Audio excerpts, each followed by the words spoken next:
Are you planning a trip to Austria? I've recently visited this stunning country for a short 5-day journey, and in this series of 6 videos, we're going to be sampling just a fraction of what this country has to offer. In the previous video, we visited the capital city, Vienna, a city full of beautiful and varied architecture. We checked out some of the more popular tourist sites, such as St. Stephen's Cathedral and the Zacher Cafe, as well as visiting some lesser-known spots such as the Flak Tower, where we delve deeper into Austria's past. We're going to be visiting the breathtaking Hallstatt in the next video, as well as covering some useful points in relation to getting around Austria. And this time, we're in Salzburg.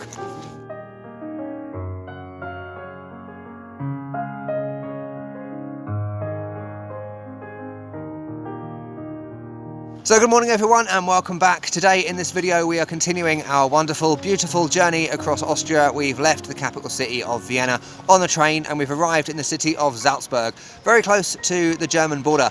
It's the middle of January, it's icy, it's frosty, there are stunning wintry scenes surrounding me. Hopefully we can check some of those out in this video. Salzburg is famous for Mozart, the sound of music, spectacular architecture, as well as a multitude of examples of Austrian cuisine. This video is very much for those of you that maybe are in Salzburg for one day and you're just looking for a selection of things, not absolutely everything, that you could possibly get up to. So let's get going. So we'll start off where I just filmed that little intro bit. We are in the Altstadt, which is the old city or the old town, and it's actually a UNESCO World Heritage Site. And just look in the distance, what was I saying about wintry scenes? You know, hills, mountains in the distance with that beautiful dusting of snow over the top. You know, how more Austrian can you get? You know, and look around here, lovely architecture, artwork on the buildings as well. And we're in the cathedral quarter as well, so there are bells chiming in the distance and all around me. That is the fortress up there. We're going to go up there in a little bit and we're going to have some food as well. Let's explore.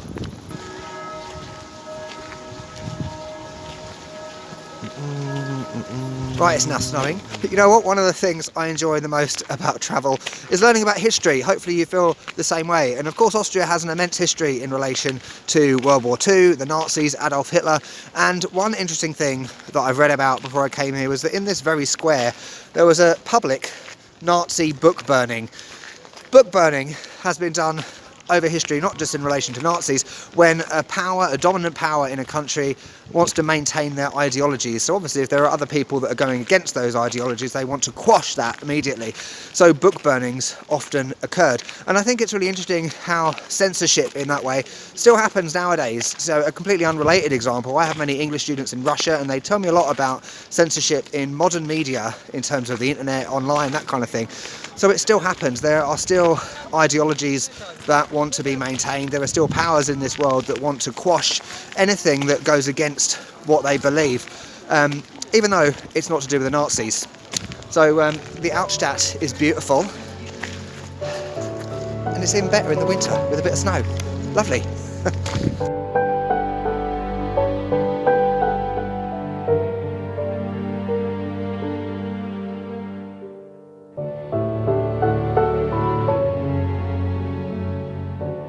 Mozart's Geburtshaus is located on Gasse, which is the main street in the middle of Salzburg. It's just up here on the left, and of course there are a plethora of high-end shops down here. Massimo Dutti, you have Gucci and Prada as well around the corner. Look up there, around these buildings. What are they called? Friezes, right? I'm probably pronouncing that wrong, but you know what I mean. Right, let's let the guys go past with the noisy suitcase. Thank you very much. Here is Mozart's Geburtshaus. It's yellow. There's a big Austrian flag outside, and this might surprise you, but I have an A-level in German from 20 years ago. If you don't know what an A-level is, it's basically further education after you leave school when you're like 18 for 2 years. However, it's been 20 years, but I can still basically read it. So Mozart's birthhouse, in this house, Wolfgang Amadeus Mozart was born on the 27th of January. Geboren, past participle of to be born.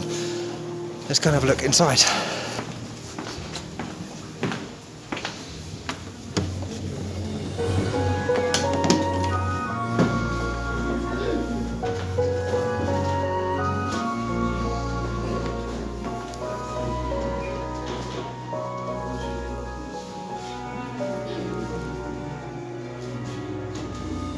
Wonderful wintry scenes. So, Mozart's Geburtshaus.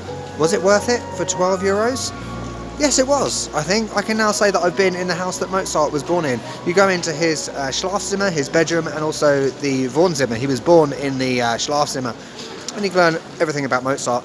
Things that I learned. The fact that he could play the violin and piano before the age of 5, which is exceptional, because when you think about nowadays, I think music seems to have been forgotten. I think creativity in schools, in education, is extremely important because it teaches you not necessarily just about the instrument, but also about being creative in life and working hard to achieve something. Because having played the clarinet, I know how difficult it is to be good at it, and it takes time, it takes perseverance. Practice makes perfect. So I think I have every respect for anyone involved in music and creativity in that way. And obviously I couldn't film in there, so I had to be covert about it. So apologies for the terrible shots, but you know, I don't want to get arrested by the security guards. So, oh, look at the snow.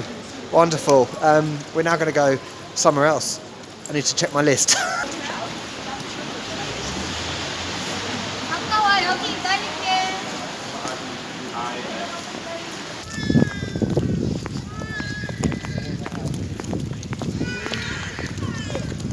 We're heading to the Salzburg Cathedral now. If it's anything like the ones in Vienna, it should be amazing. It's just up ahead of me. Up there, you can't see because of the lighting.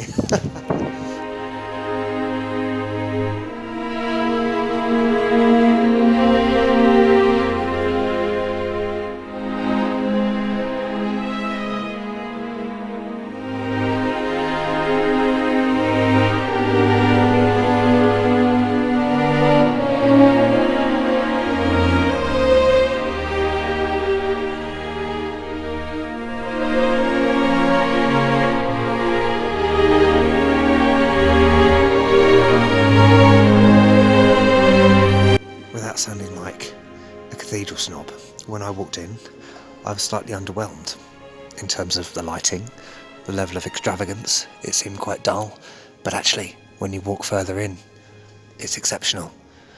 The pictures do not do it justice. Just looking up right now, it's like a painting. It's beautiful. It almost doesn't look real. And again, just like I said in Vienna, how did this happen? How did this get painted? It's exquisite. As I said, it doesn't do it justice. That's why you have to come here to experience it yourself.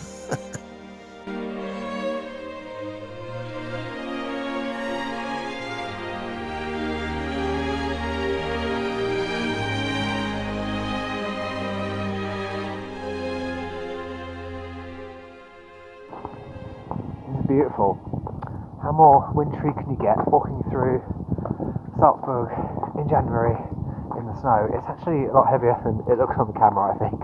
I want to go up to the fortress. There is a funicular, but it doesn't appear to be running. I don't know if you can walk up there by foot. It's quite far. Hohensalzburg, that's the fortress.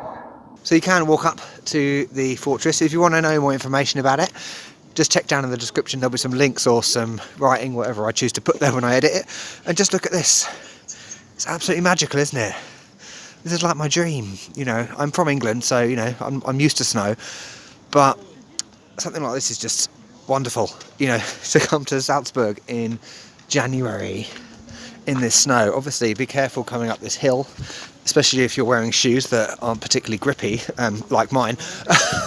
So I could end up on my arse. But just look at this, man. It's wonderful, snowing.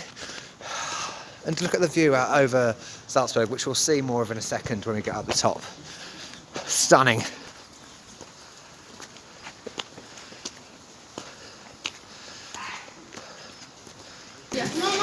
Okay, I chose to get the basic ticket, which is €7.70. The people in front of me got one for €15. I assume there are other things you can do while you're here. But I'm just going to explore around the fortress. So let's go.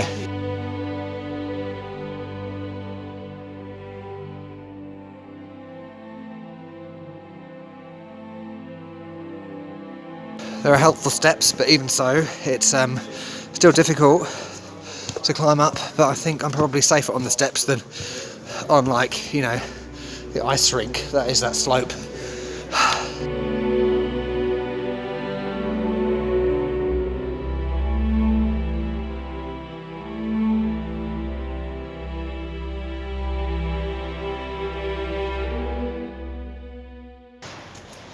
I was hoping I might look relatively glamorous in this video. I was sorely mistaken, but you know what? Who cares? Because I'm at a medieval fortress. At least I think it's medieval. In the snow. In Salzburg. Brilliant. Right, apologies people, but I need a cigarette after that climb because it was slightly more arduous than I thought it would be. You know, I'm not in Mexico, I'm not like 3,000 meters up. Actually, I don't know how high I am, I need to check that, but yeah, it was a bit more difficult because of the slippy slidey. But you know, I feel like I'm in like medieval times, or whenever it was, at a fortress. There's an audio guide tool, museums, staterooms, concerto, chamber music.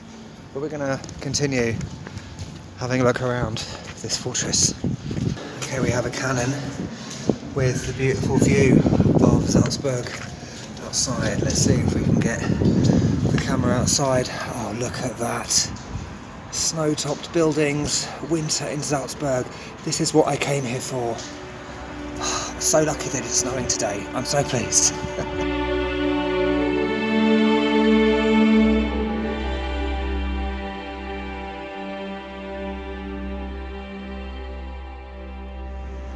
I don't know about you people, but this is exactly what I came to Salzburg for.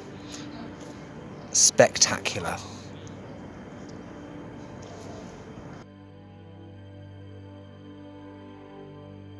Right, as in the previous video, it's a couple of days later. I've been to Hallstatt, which will be in the next video. That was an interesting experience, to say the least. All will be revealed very soon.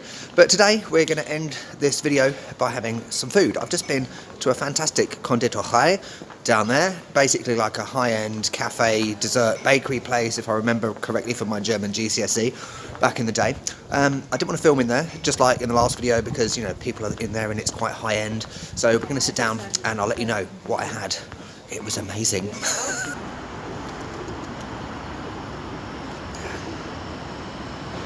It's a lovely sunny day in Salzburg today, beautiful blue skies, wonderful.